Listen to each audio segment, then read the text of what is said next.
Hi friends, வணக்கம் அன்பு நெஞ்சங்களே. Welcome back to Ponnishankar lifestyle. அழகாக சமைச்சு அளவாக சாப்பிட்டு ஆரோக்கியமாக வாழலாம்.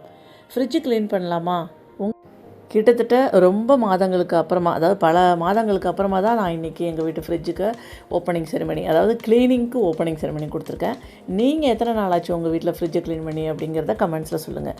வாங்க, என் கூட சேர்ந்து நீங்களும் ஃப்ரிட்ஜை க்ளீன் பண்ணலாம். அதுக்காக எல்லாத்தையும் ஒரே நாளில் இழுத்து போட்டு க்ளீன் பண்ணுறேன்னு சொல்லிட்டு எடுத்து வச்சுட்டு எல்லாத்தையும் எடுத்து வச்சிட்டோன்னா அதுக்கப்புறம் எண்ட் ஆஃப் த டே இல்லை அடுத்த 2 நாளைக்கு சொயின்னு படுத்துருவோம். இல்லை டயர்ட் ஆகிடும், முதுகு வலிக்கும், கால் வலிக்கும், இடுப்பு வலிக்கும், இந்த மாதிரி பிரச்சனைகள்லாம் இருந்துக்கிட்டே தான் இருக்கும். ரெகுலராக நம்ம கன்சிஸ்டண்ட்டாக யோகாவோ எக்ஸசைஸோ டெய்லி பண்ணிகிட்டு இருந்தோன்னா இந்த வலிகள் கொஞ்சம் கம்மியாக இருக்கும்.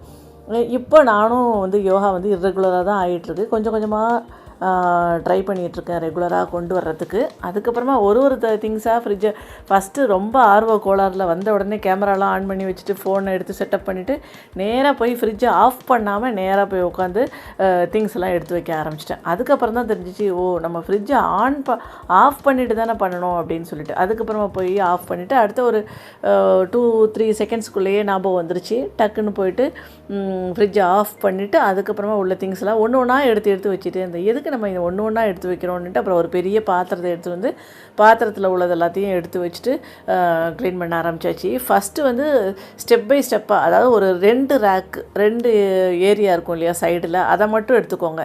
உங்களுக்கு ரொம்ப உடம்பு டயர்டாக இருக்குது அப்படி, பட் ஆனால் எனக்கு க்ளீன் பண்ணணும் அப்படின்னா ஏதாவது ஒரு இடம், ஒரே ஒரு பார்ஷியலாக ஒரு சின்ன இடத்த மட்டும் எடுத்துகிட்டு அதை நம்ம க்ளீன் பண்ண ஆரம்பிச்சுக்கலாம். முன்னாடியெல்லாம் நல்லா இழுத்து போட்டு கடன்னு எல்லாத்தையும் ஒரே நாளில் ஃபுல் ஃப்ரிட்ஜையும் நான் க்ளீன் பண்ணிவிடுவேன். இப்போ அப்படியே க்ளீனாக இருக்கிற ஃப்ரிட்ஜை பார்க்குறதுக்கு அவ்வளோ ஆசையாக இருந்துச்சு. நம்ம வீட்டு ஃப்ரிட்ஜாக இவ்வளோ சூப்பராக க்ளீனாக பார்த்தேன். அது எந்த ஒரு பொருளுமே இல்லாமல் பார்க்குறதுக்கு அவ்வளோ அழகாக இருக்கே அப்படின்னு சொல்லி பார்த்து கொஞ்சம் நேரம் ரசிச்சுட்டு க்ளீன் பண்ணி வச்சுருக்கிறதெல்லாம் எடுத்து ரீசெட் பண்ணணும். இன்றைக்கி மாரல் ஆஃப் த சார்ட்ஸ் என்னென்னா, நம்ம வீட்டை சுத்தப்படுத்த போகிறோம். வீட்டுக்குள்ளே இருக்கிற ஃப்ரிட்ஜை இன்றைக்கி க்ளீன் பண்ண போகிறோம். இல்லைன்னா பரவாயில்ல, ஒரு 5 நிமிஷம் இல்லை 10 நிமிஷம் மட்டும் அலாரம் வச்சுட்டு ஃப்ரிட்ஜில் ஏதோ ஒரு இடத்த மட்டும் க்ளீன் பண்ணிவிடுங்க. ஃபுல் ஃப்ரிட்ஜை க்ளீன் பண்ணலைன்னா கூட பரவாயில்ல. ஏதோ ஒரு பொருள் நம்ம யூஸ் பண்ணால் அது உள்ளுக்குள்ளே ஏதோ ஒரு பொருள் உள்ளுக்குள்ளே இருக்கும், ஸ்டோர் ரூமில் இருக்கிற மாதிரி, அதை தூக்கி வெளியே போட்டுருங்க.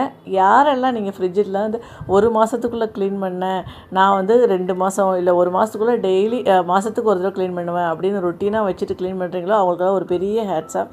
ஏன்னா இப்போ இருக்கிற அவசர காலத்தில் கண்டிப்பாக எல்லாமே நம்மளால் டெய்லி செஞ்சுட்டுலாம் இருக்க முடியாது, அதாவது வீக்லி பேசிஸில். அதுக்கப்புறம் ப்ரக்கோலி ஃப்ரை தான் இன்றைக்கி மார்னிங் பண்ணி கொடுத்துருந்தேன் என்னோடய பொண்ணோட லஞ்ச் பாக்ஸுக்கு. நீங்கள் என்ன சாப்பிட்டீங்கன்னு கமெண்ட்ஸில் சொல்லுங்கள். அதுக்கப்புறம் இன்றைக்கி எந்த இடத்துல நீங்கள் க்ளீன் பண்ணீங்கிறதையும் கமெண்ட்ஸில் மறக்காமல் சொல்லுங்கள். Thank you so much friends. பாய்.